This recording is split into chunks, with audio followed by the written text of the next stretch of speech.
ऐसे ही अपने घर में एक बहुत अच्छी दवा है धनिया। धनिया सूखा वाला और ताजा दोनों काम। अगर आपको एनीमिया है माने खून की कमी है तो हरा धनिया पीस पीस के चटनी बना बना के खूब खाओ, उसका रस पियो। और सूखा धनिया सबसे अच्छा काम आता है थायराइडिज्म। अगर हाइपर थायराइडिज्म है, थायराइड बढ़ा हुआ है, या हाइपोथायराइडिज्म है, घटा हुआ है, दोनों ही स्थिति में सूखे धनिये को पानी में डालो, पानी को उबालो और सवेरे सवेरे घूट घूट पियो तो लगभग 20-25 दिन में सब तरह का थायराइड खत्म कर देता है सूखा धनिया। ऐसे ही आपके घर में एक बहुत अच्छी दवा है काला नमक और सेंधा नमक। आपको तो मेरी विनती है कि आप घर का नमक बदल दो अपना। पहले तो ये पिसा हुआ तो लाना बंद कर दो। आप या तो सेंधा नमक लाओ नहीं तो काला, और वो डेले वाला लाओ। और सब्जी में नमक सब्जी बनाते समय डालो, सब्जी बनने के बाद नमक कभी मत डालो, क्योंकि सब्जी बनने के बाद नमक डाला तो वो जहर जैसा काम करता है। दाल बनने के बाद नमक डाला तो जहर जैसा काम करता है। और एक परंपरा बंद कर दो ऊपर से नमक डाल के खाने की। अगर कोई दिन आपको ऐसा लगता है कि नमक कम है तो कम नमक का ही खा लो, ये ऊपर से डाल के खतरनाक है। इसमें क्या होता है, दो चीजें होती हैं। एक तो जिसने बनाया है खाना उसका अपमान कर रहे हैं आप, उसको ये सिग्नल दे रहे हैं कि देखो तुमने नमक बराबर नहीं डाला है। भले आप बोले या ना बोले, उसको ये हर्ट तो करने ही वाला है, तो उसका अपमान कर रहे हैं और अपने शरीर का भी नाश कर रहे हैं। तो ऊपर से नमक डाल के तो खाना बिल्कुल बंद कर दो। थाली में नमक रख के बैठना, नमक जितना डालना है सब्जी बनते समय माने उबलना चाहिए, नमक डलने के बाद उसमें उबाल आना चाहिए। ऐसे ये बुरक के खाना ये तो बहुत खराब। जैसे हम सलाद पे कई बार नमक बुरक के खाते हैं, ये बंद कर दो। अगर कोई मजबूरी ही है, बुरक नहीं है, तो वो काला नमक थोड़ा बुरक लो और ये सफेद वाला तो बिल्कुल नहीं। तो इन चीजों से आप बहुत इलाज कर सकते हैं। नमक बदल दो, आपकी बहुत बीमारी चली जाए। और एक दो छोटी बातें बताता हूँ कि आपके घर में कुछ ऐसी औषधियां हैं जिनको दुनिया भर के लोगों ने आज मान्यता दे दी है।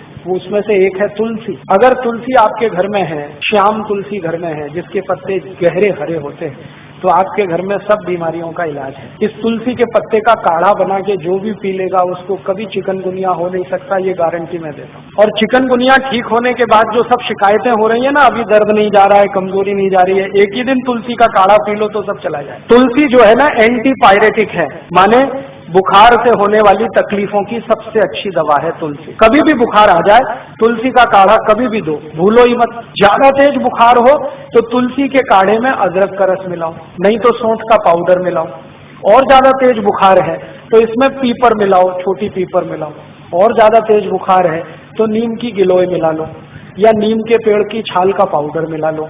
कितना भी तेज बुखार खत्म होता है। लेकिन मेन है इसका तुलसी, बेस है तुलसी। होम्योपैथी में दवाएं तुलसी से बहुत हैं, आयुर्वेद में तो अद्भुत दवाएं हैं। इसका भरपूर इस्तेमाल आप अपने घर में करिए, जैसे जैसे कर सकते हैं। आप में से कई लोग आश्चर्य करेंगे, मैंने स्किन डिसीज तुलसी से ठीक किए। त्वचा के रोग, सोराइसिस, इचियोसिस, एक्जिमा, 20-20 साल पुरानी बीमारियां त्वचा की तुलसी के रस से ठीक होती है। अद्भुत है तुलसी, आप रखो इसको घर में बना। और ऐसी तुलसी के जैसी ही एक बहुत अच्छी चीज है पुदीना, वो भी बने तो गमले में कर लो घर में। और इन दोनों से बराबर ही अच्छी एक चीज है एलोवेरा, ग्वारपाठा, जरूर रखो अपने घर में। ग्वारपाठे का रस अद्भुत काम करता है, त्वचा की बीमारियों में काम करता है, पेट साफ करने में काम आता है। कान में कितना भयंकर दर्द हो, ग्वारपाठे का रस थोड़ा गर्म करके एक ही बूंद टपकाओ, 3 सेकंड में दर्द खत्म कर दे, विदिन 3 सेकंड। इंजेक्शन से भी तेज गति से काम कर। किसी स्त्री और पुरुष को नपुंसकता की शिकायत हो, ग्वारपाठा बिल्कुल ठीक कर देता, कंप्लीट क्योर कर। शरीर को ताकत बढ़ानी हो, बहुत कमजोरी लग रही हो तो ग्वारपाठा अद्भुत काम करता है। बाल बहुत झड़ते हो, गुच्छे के गुच्छे निकलते हो,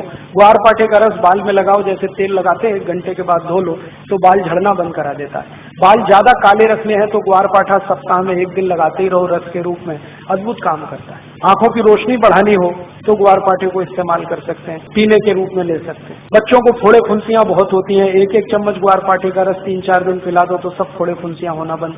गर्मियों में घमौरियां बहुत हो जाती हैं तो ग्वारपाठे का इस्तेमाल कर सकते हैं। मनुष्यों में, पुरुषों को एक बहुत खराब बीमारी होती है, उसको बार्बर इचिंग कहते हैं। दाढ़ी बनाओ ना, उसके बाद लाल लाल फुंसियां हो जाती हैं, उनको बोलो कि ग्वारपाठे का रस लगा के फिर शेविंग करें तो कभी ये तकलीफ नहीं आती। एक दिन मैंने ये सब गिना तो 108 दवाएं हमारे रसोई में हैं, 108, और इनसे हर बीमारी ठीक हो सकती है। कहीं घर के बाहर जाने की जरूरत ही नहीं है। और मैं तो सबको चिल्ला चिल्ला के कहता हूं कि आप बीमारी से नहीं, डॉक्टर से बचो। बीमारी खतरनाक नहीं है, डॉक्टर खतरनाक। एक बीमारी से दूसरे में फंसाएंगे, दूसरे से आपको तीसरे में ले जाएंगे, ठीक ही नहीं होने देंगे। और आजकल डॉक्टर जो दवाएं आपको खिलाते हैं ना, वो दवा अपनी माँ बहन को कभी नहीं खिला सकते, ऐसी दवाएं आपको खिला देते। जिन दवाओं पर कोई क्लिनिकल ट्रायल्स नहीं हुए हैं, जिन दवाओं को किसी ने अप्रूव भी नहीं किया है, उनको धड़ल्ले से प्रेस्क्राइब करते हैं क्योंकि कमी कमीशन मिलता है। और ये कमीशन खोरी इतना बढ़ गया है कि अब अच्छा डॉक्टर चिराग लेके ढूंढने निकलो तो कोई एक मिले, मुश्किल से एक मिले। इसलिए आप इनसे अगर बचे रहें तो आपकी जिंदगी बहुत सुरक्षित रहने वाली है।